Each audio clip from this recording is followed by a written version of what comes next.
कीमती गाड़ा काम बिगाड़ा। 3 बहुओं के रवैये से सासू माँ बहुत परेशान थी।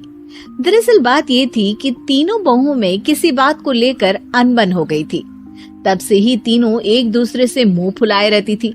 ना कोई सीधे मुंह किसी से बात करती, ना किसी का कहना मानती। पड़ोसी भी इस बात को जानते थे और जाने कैसे कैसे बातें भी करते। इसीलिए सासू माँ ने तीनों बहुओं को तुरंत अपने कमरे में बुलाया। मैं कई दिनों से देख रही हूँ, तुम तीनों अलग अलग सारे काम कर रही हो। ये सब नहीं चलेगा, तीनों को मिलकर ही काम करना पड़ेगा। सास की बात सुनकर एकदम से बड़ी बहू बोल उठती है। नहीं मम्मी जी, मैं इन दोनों के साथ कुछ नहीं कर सकती। मैं इस घर की बड़ी बहू हूँ, फिर भी ये मेरा कहना बिल्कुल भी नहीं मानती। अरे जेठानी जी, जानबूझकर मुझे डबल काम करवाती है आप। और छोटी मुझसे टेढ़े मुंह ही बात करती है। इन दोनों के बीच हमेशा सैंडविच बन जाती है मेरी, और मैं हमेशा आलू की तरह बीच में मसली जाती हूँ। मम्मी जी, इन दोनों को लगता है कि मैं छोटी हूँ तो इनके पैरों तले दब जाऊंगी, लेकिन नहीं, मेरा भी उतना ही अधिकार है जितना इन दोनों का है। बढ़िया आई दोनों मेरी चुगली करने के लिए, मुझे क्या कम समझ रखा है। तीनों बहू एक दूसरे से बहस करने लगती है और सास दोबारा ये देखकर टेंशन में आ जाती है और सबसे कहती है, चुप हो जाओ, अब से तुम तीनों सारे काम एक साथ करोगी। आंख बंद करके एक दूसरे की बात सुनोगी। तुम तीनों इस बात को गांठ बांध लो, वरना अगली छुट्टियों में तुम्हारा अपना मायके जाना कैंसिल।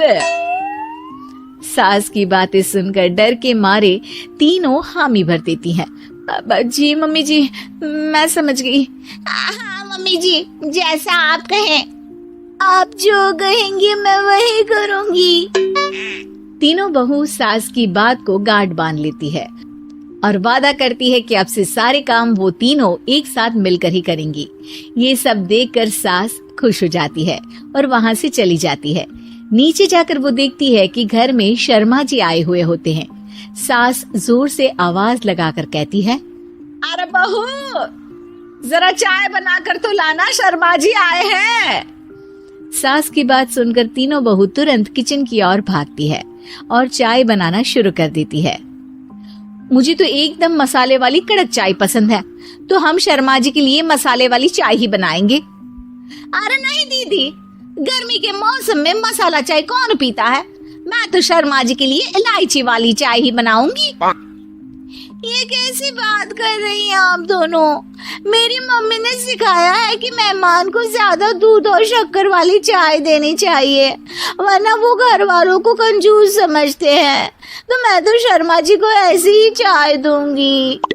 तीनों बहुएं अपने अपने तरीके से चाय में शक्कर, मसाला, पत्ती सब डाल देती है। उबलने के बाद तीनों मिलकर चाय बाहर लेकर जाती है और शर्मा जी और सासू माँ को देती हैं।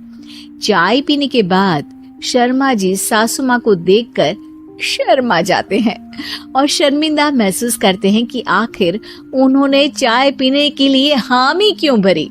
सासू माँ भी चाय पीना शुरू करती है और कहती हैं, अरे बहू, ये कैसी चाय बनाई है? चाय है या मीठे दूध की बासुंदी? हाँ, चाय अच्छी नहीं लगी क्या? कोई बात नहीं, हम पराठा बनाकर लाते हैं। चलो चलो अंदर। हाँ चलो। हाँ आती हूँ मैं भी। नहीं नहीं, मेरा पेट चाय ने ही चौपट कर दिया, वही काफी है। पराठे से पोपट नहीं करवाना, मैं तो चलता हूँ। शर्मा जी चुपचाप पतली गली से निकल जाते हैं। अगले दिन सास बहुओं से कहती है, अरे बहू, जाओ जाके ऊपर के गेस्ट हाउस की सफाई कर दो। कल हमारे यहाँ मेरे दूर के रिश्तेदार आने वाले हैं, तो पूरे कमरे को चमका देना, समझी? तीनों बहू सास की बात को मानकर ऊपर सफाई करने चली जाती हैं और तीनों कमरे की सफाई चालू कर देती है।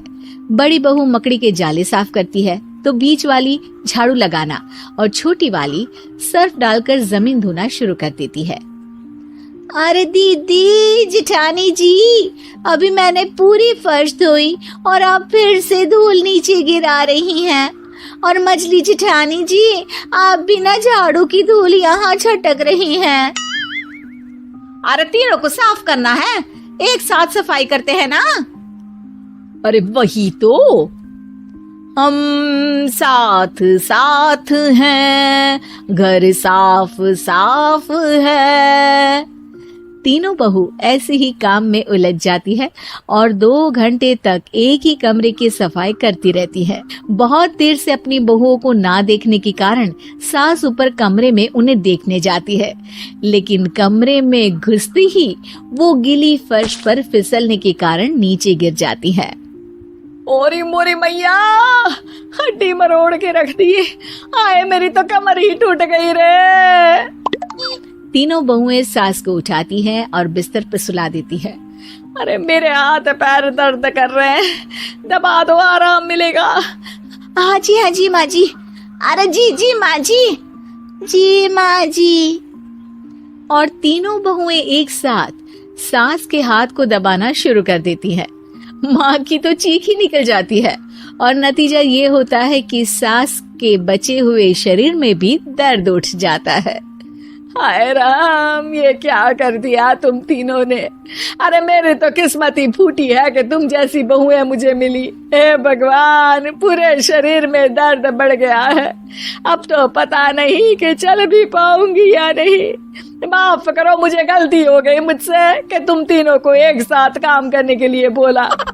सोचा था तीनों मिलके अच्छे से काम करेगी, लेकिन बड़े बुजुर्ग सही कहते थे कि 3 तिगाड़ा काम बिगाड़ा। तुम लोगों ने ये बात ना आज साबित करके दिखा दी।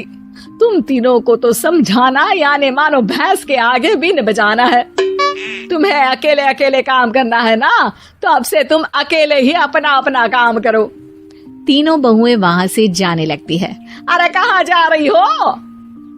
आप ही ने तो कहा कि अपना अपना काम करो, तो मुझे मुल्तानी मिट्टी लगानी है। अरे मुझे भी तो नेल पॉलिश लगानी है, मुझे ना मेहंदी लगानी है। सास अपना सर पीट लेती है और कहती है, अरे मुझे भी लगाना है कुछ। क्या माँ जी? क्या माँ जी? क्या माँ जी? तुम्हारे घर वालों को फोन तुम्हारी हरकतें बताने के लिए।